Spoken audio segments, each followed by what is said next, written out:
everybody, this is the Wikstrand Lawrence Kasdan, a famous writer of Raiders of the Lost Ark, has directed, produced and written this movie, so he must be fully responsible for this movie, good, bad or indifferent.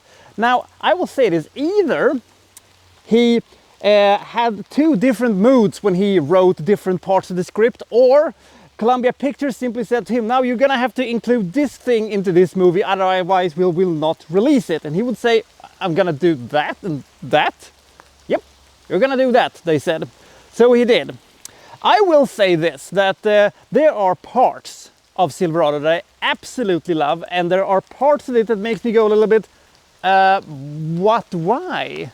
But we're gonna find out what those are and if you will like this movie or not. This is Silverado.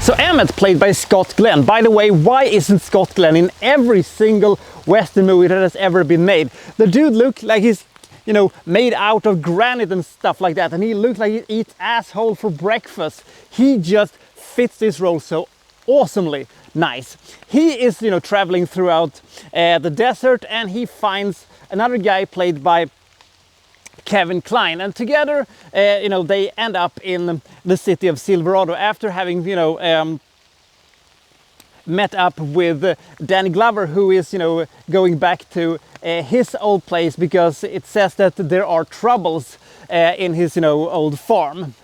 In Silverado, they also meet Emmett's brother Jake, played by Kevin Costner, who for some reason has a lot of energy. I've never seen Kevin Costner as energetic as he is in this movie. Maybe he spent all of his energy in this movie. Maybe there is a reason for why during the rest of his career he has the energy of a plate full of beans, but that is a story for another time.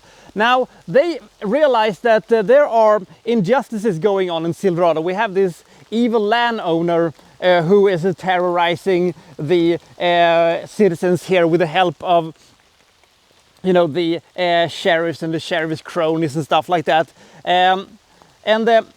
Kevin Kline starts, you know, serving drinks at the saloon and starts, you know, settling in. Is he going to, you know, help the people of Silverado together with Jake and Emmett, or is he just going to, you know, turn the other cheek because he has found, you know, a place that he, you know, can call home? We will see what's going to happen. Most people can probably figure out where we're going with this thing. On the plus side, you have to acknowledge how fantastic the cast is in this movie.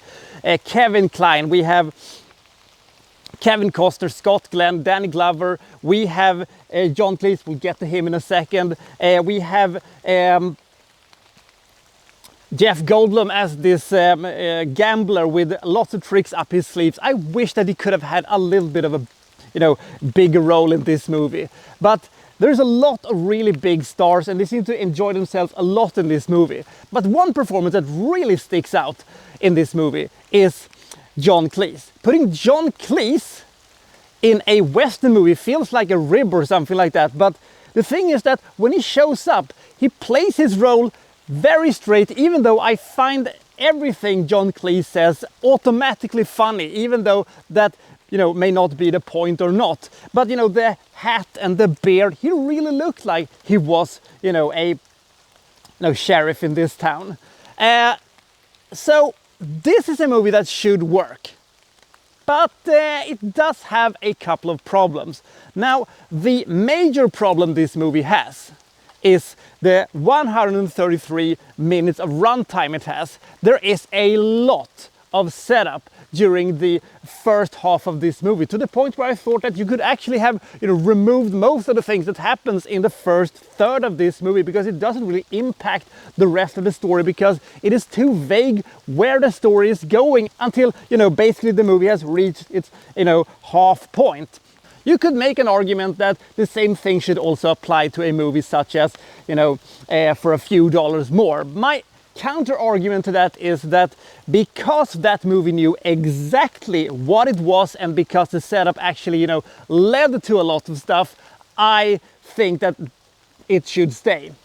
Because this movie seems to be written by two different people, although it is stated that this is a Lawrence Kasdan movie through and through, because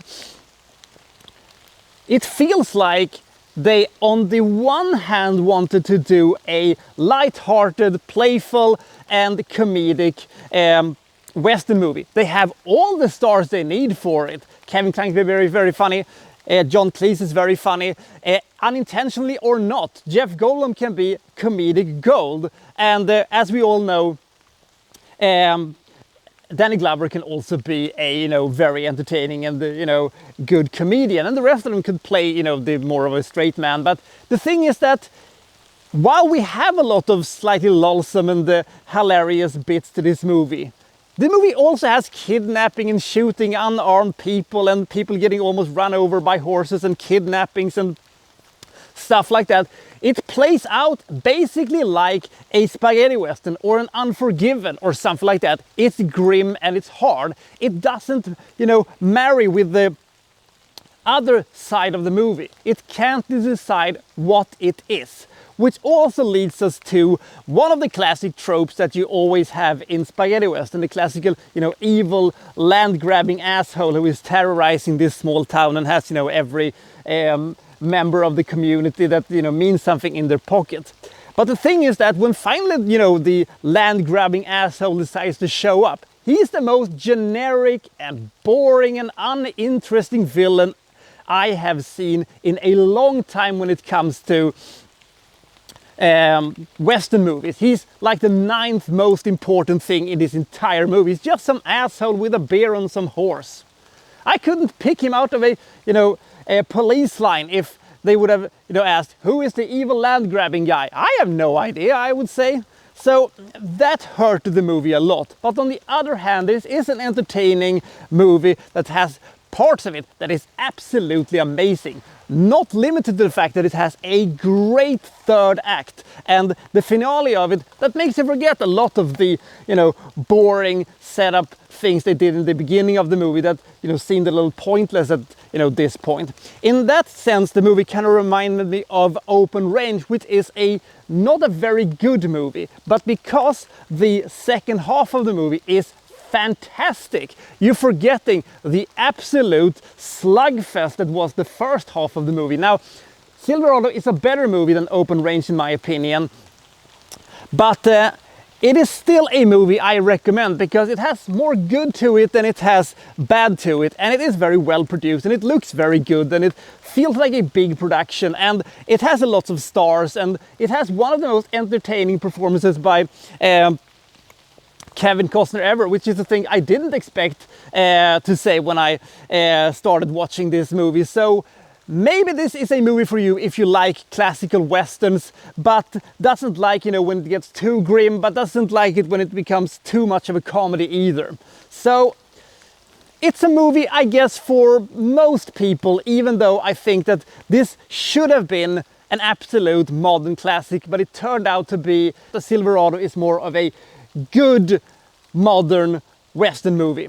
So take that for what it is.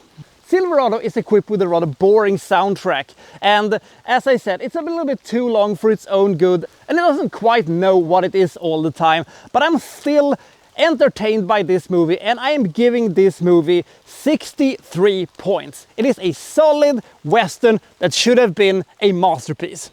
So what do you think about Silverado? Comment below and I'll see you next time for so-and-so reviewing, such and such. Thank you for watching. Thank you very much.